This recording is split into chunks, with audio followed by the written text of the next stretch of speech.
આજે આપણે બનાવીશું મેથિયા કેરી. આપણે આખી જે ભરીને બનાવીએ એ બનાવવાના છીએ. તો મેથિયા કેરીનું અથાણું બનાવવાના છીએ. તો એના માટે આપણે નાની નાની કેરીની પસંદગી કરવાની. તો આટલી નાની કેરી હોય એની આપણે પસંદગી કરવાની છે. આટલી નાની કેરી લઈ અને 500 ગ્રામ કેરી લીધી છે આપણે.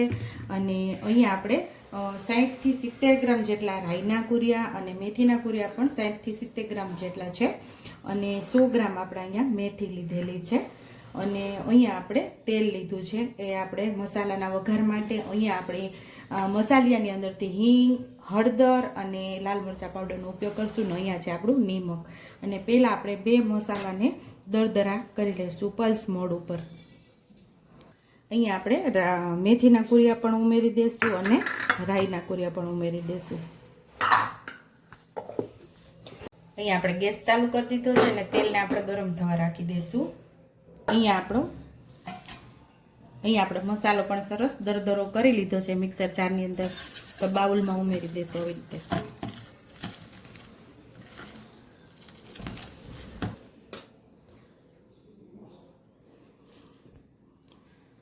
અહીંયા 1 ચમચી જેટલી હળદર ઉમેરશું, 1 ચમચી જેટલી હિંગ ઉમેરશું.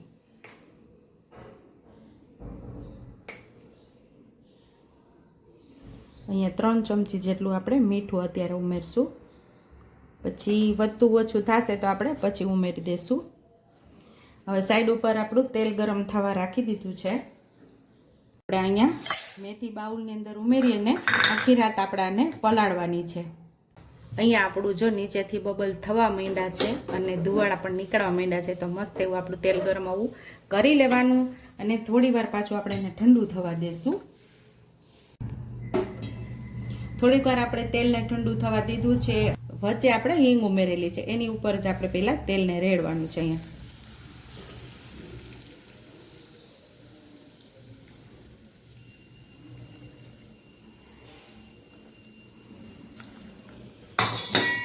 આપણે અહીંયા ડીશને ઢાંકી દેવાની છે ને મસાલાને સાઈડ ઉપર આપણે રાખી દઈશું. આપણે સરસ ધોઈ લીધી છે ને ઉપરનો ડીટીયાનો ભાગ આપણે કાઢી લેવાનો છે.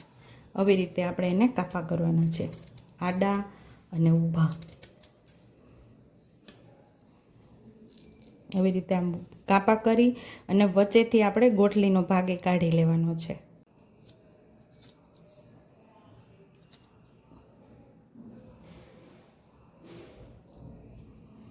આવી રીતે આપણે ગોઠલીને કાઢી લેવાની છે અંદર. અહીંયા જો આપણો ગોઠલીનો ભાગ આપણે કાઢી લીધો છે વચ્ચેથી. આવી રીતે બધી કેરીને આપણે ગોઠલીનો ભાગ કાઢી અને કેરીને સુધારી લેવાની છે. સેમ એ જ રીતે પાછો આવી રીતે કેરીને પકડી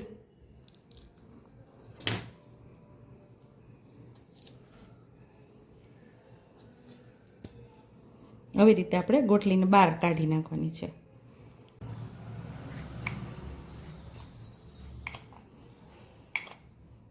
અહીંયા આપણે 5 ચમચી જેટલું મીઠું ઉમેરેલું છે.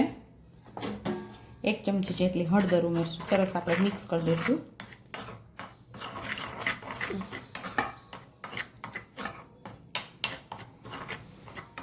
અહીંયા આપણે કેરીની અંદરથી જે ગોઠલી કાઢેલી છે એની અંદર આપણે આવી રીતે હળદર મીઠું ઉમેરી દેવાનું.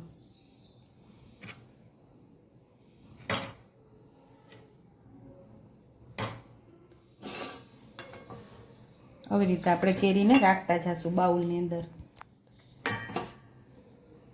અને કેરી તમને સુધારતા તૂટી જાય તો એ કાંઈ એમાં વાંધો નહીં. તો પછી એમાંય હળદર મીઠું આવી રીતે આપણે લગાવી શકીએ. જો મારે પણ થયું છે કે ગોટલી કાઢતા હળદર મીઠું આવી રીતે લગાવી દેવાનું.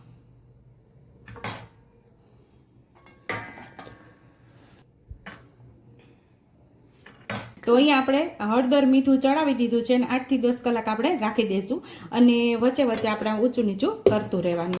ઢાંકીને આપણે રહેવા દઈશું અને 8 થી 10 કલાક. હવે આપણે મેથીની અંદર પાણી ઉમેરી દીધું છે અને સરસ મેથીને ધોઈ અને ઉપર સુધી પાણી આવે એટલું પાણી રાખી અને 8 થી 10 કલાક કેરીને હળદર મીઠું ચડાવી દીધું છે. અને સાઈડ ઉપર આપણે મેથી પણ બોળીને પાણીમાં પલાળીને રાખી દઈશું. અહીંયા આપણે સરસ ધોઈ લીધી છે અને ઉપર સુધી પાણી રાખી અને આપણે 8 કલાક પલાળીને રાખી દઈશું. તો અહીંયા આપણે મેથી પણ સરસ પલળી ગઈ છે જો, અને મેથી પલળી ગઈ છે. અને અહીંયા આપણી કેરીને પણ સરસ મીઠું અને ચડી ગયું છે, મીઠું હળદર. તો આપણે જ્યારે કડક હોય એમાં 2 ભાગ થઈ જાય છે કેરીના.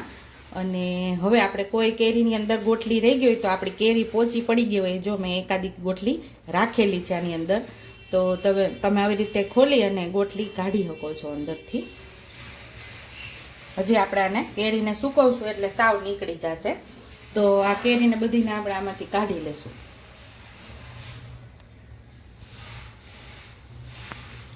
અને આપણે 3 કલાક સૂકવવી પડશે.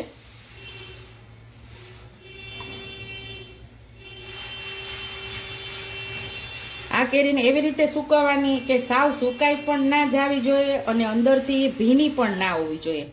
એવી રીતે આ કેરીને સૂકવવાની, તો આપણું 12 માસ સુધી આ અથાણું બગડશે નહીં.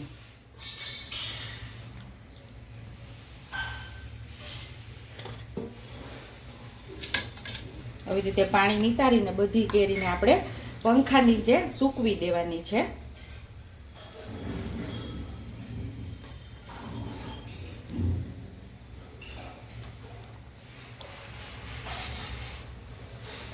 આ જે હળદર મીઠાવાળું પાણી થયું છે ને અને આ આપણે મેથીને નિતારી અને આની અંદર પાછી અડધી કલાક સુધી પલાળી અને આને પણ પાછી મેથીને આપણે સૂકવી દેવાની છે. તો આને આપણે સાઈડ ઉપર અત્યારે રાખી દઈએ અને હું તમને મસાલાનું કહી દઉં.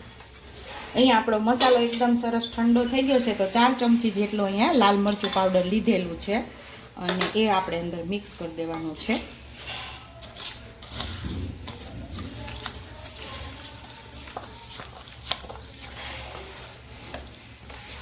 અહીંયા આપણો મસાલો રેડી થઈ ગયો છે અને હજી આપણે મેથી આની અંદર ઉમેરવાની છે. એ ક્યારે કે ખાટા પાણીની અંદર અડધી કલાક પલાળી અને પાછી 1 કલાક સુકાવી અને પછી આની અંદર એકદમ સુકાઈ જાય પછી જ મેથી આમાં ભેળવી અને પછી આપણે આગળ અથાણાનું બીજી વિધિ શરૂ કરશું. તમને આ વાતની મજા આવી ગઈ હોય ને તો એકવાર તો સબસ્ક્રાઈબ કરી જ દેજો. તો અહીંયા આપણે કેરીને સૂકવી લેવાની છે અને મેથીને બધીને આપણે લઈ લેવાનું છે. બીજા અંદર એક વાસણની અંદર આપણે આવી રીતે પાણી કાઢી લઈશું.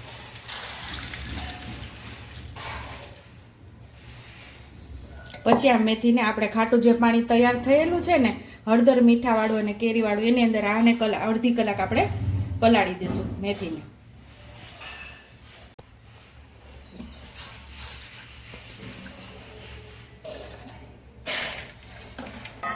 અહીંયા હવે મેથીને પલાળીને આપણે ઢાંકી દઈશું અડધી કલાક સુધી. અહીંયા આપણે અડધી કલાકથી આપણે મેથી પલાળીને ખાટા પાણીમાં રાખેલી છે. તો હવે પાછી ખાટા પાણીમાંથી નિતારી અને આપણે કલાક સુધી સૂકવી લેવાની છે આ મેથીને. તો આમાં મીઠું અને હળદર સરસ આપણી મેથીમાં ચડી ગયું છે. તો આ પાણીમાંથી નિતારી લેશું. અહીંયા આપણે એક ચાયણાની અંદર આપણે પાણી બધું નિતારી લીધું છે અને હવે આપણે મેથીને કલાક સુધી સૂકવવા દેશું.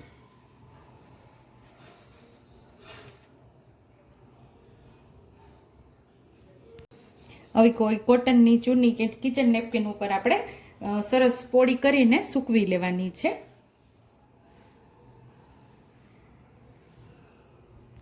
અહીંયા આપણી મેથી મસ્ત એવી સુકાઈ ગઈ છે. આમ હાથમાં આમ લઈ તો જો સાવ કોરી થઈ ગઈ છે. તો મસાલા ભેગી મેથીને ભેળવી દેવાની છે. અને કેરી સુકાઈ ગયા પછી એકદમ ઢીલી પડી જાય છે. તો એની અંદર કોક તમને જ્યારે આપણે કેરીના ટુકડા કરીએ ત્યારે ગોટલી કાઢવી ન ફાવે તો આ જ્યારે આપણે સૂકવીએ ને ત્યારે ગોટલી છે ને સહેલાઈ થાય એવી રીતે નીકળી જાય છે. જો ઢીલી પડી જાય ને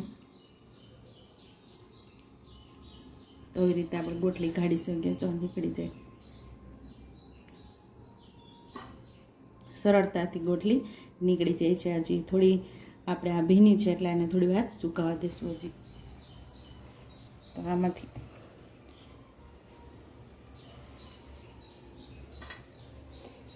મેથી આપણે ભેળવી દેશું.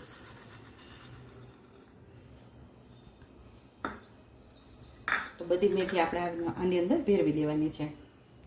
મસાલો નાખીને આપણે ભેળવેલો એની સાથે જ આપણે મેથીને ભેળવી દેવાની છે.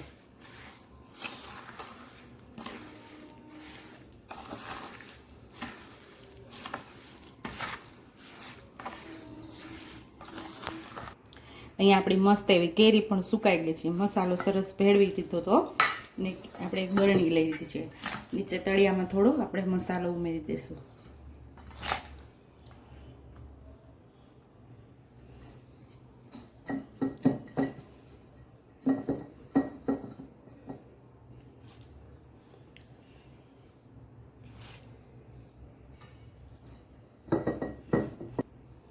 કેરીમાં આપણે મસાલો ભેળવી દઈશું.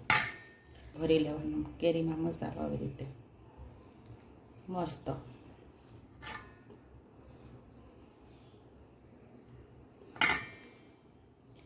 આવી રીતે આપણે મૂકી દઈશું અંદર.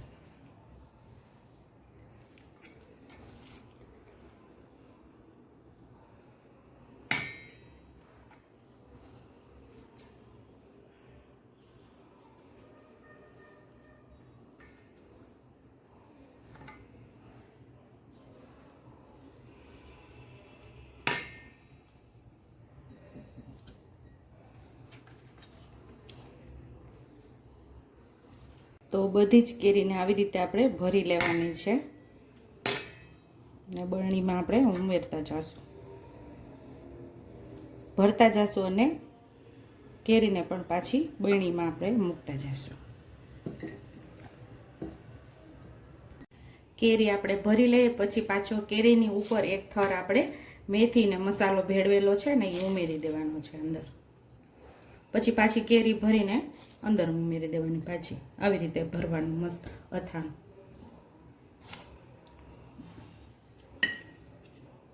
અહીંયા આપણે બધી કેરી ભરી લીધી છે અને પાછળથી જે છેલ્લો મસાલો બચેલો હોય ને એ પણ આપણે કેરીની ઉપર ઉમેરી દેવાનું છે. આવી રીતે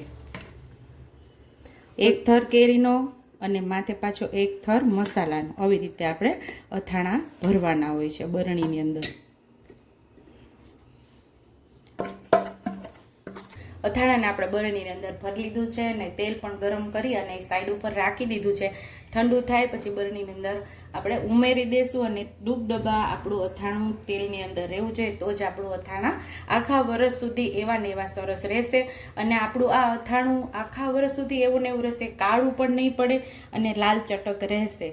જો તમને આ વાત મારી મજા આવી હોય ને તમને ગમ્યું હોય ને તો આ વાત ઉપર તમે મને સબસ્ક્રાઈબ તો એકવાર કરી જ દેજો. અને આપણો તો પરિવાર ઘણો ખરો મોટો થઈ ગયો છે પણ આપણે હજી 100K સબસ્ક્રાઈબર સુધી પહોંચવાનું છે, સિલ્વર બટન સુધી જવું છે. આપણે ફ્રેન્ડ સર્કલમાં ને તમારા ગ્રુપમાં કહેજો કે આપણી ચેનલને સબસ્ક્રાઈબ કરે. અહીંયા આપણે એકદમ સરસ તેલ ગરમ થઈ ગયું હતું અને પછી ઠંડુ થઈ ગયું અને આપણે આની અંદર ઉમેરી દીધું છે બધું તેલ. અને આવી રીતે આપણે અથાણાને દબાવી દેવાનું છે. અને ઉપર જો અહીંયા સુધી તેલ આવેલું છે, નીચે અથાણું ને અહીંયા તેલ, એવી રીતે આપણે આ અથાણાને ડૂબડૂબા તેલની અંદર રાખવાનું છે. અને મસ્ત એવું મેથીયા આખી કેરીનું અથાણું આપણું રેડી થઈ ગયું છે. જો તમને મારી રેસીપી પસંદ આવી હોય તો મારી રેસીપીને લાઈક કરજો, શેર કરજો, સબસ્ક્રાઈબ કરજો, બેલ આઇકોનને દબાવતા ભૂલતા નહીં અને કમેન્ટ બોક્સમાં કમેન્ટ કરજો કે મારી રેસીપી કેવી લાગી. તો આવજો.